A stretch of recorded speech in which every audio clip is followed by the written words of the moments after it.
Dakulang bentay para sa 50 anyo sa sinanay Audrey kan Barangay 5 Malilipot, Albay, ang libreng medical and dental mission kan Our Lady of Mount Carmel, padrino na Bicol Party List na ginibuka sa ugma sa nasabing banwaan. Istorya niya, haloy nang pigaarag-arag kan sa iyang duwang aki ang kulog sa ngipon.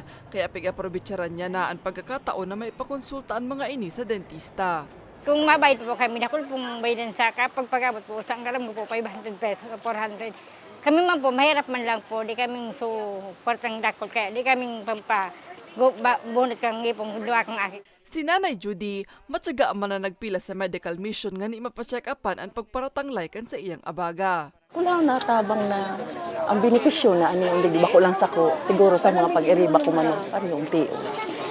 Sigon sa pamayo kan Social Concern Commission kan Our Lady of Mount Carmel, bukas ang nasabing serbisyo sa gabos na residentes kan nasabing banwaan na obhetong makapagtaunin pag-alalay espiritual man asin medikal.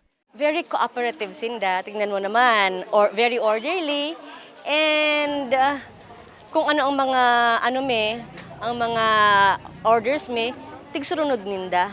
And we are glad na very supportive man sinda sa muya.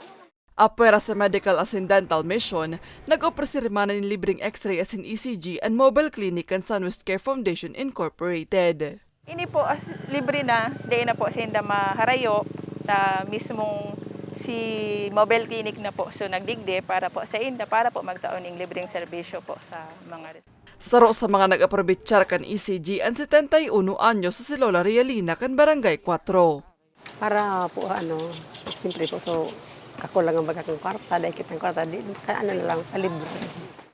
Nakisumaro man sa aktibidad ng Albay Provincial Hospital asin Ziga District Hospital, LGU Malilipot asin Malilipot PNP na nagtauman na libreng pamahawan sa mga residente. Sa Disyembre 18, liwat na ikukundusir ang parehong aktibidad sa nasambit na simbahan, kung sain ang mga nasa fuerang barangay na ang magiging prioridad.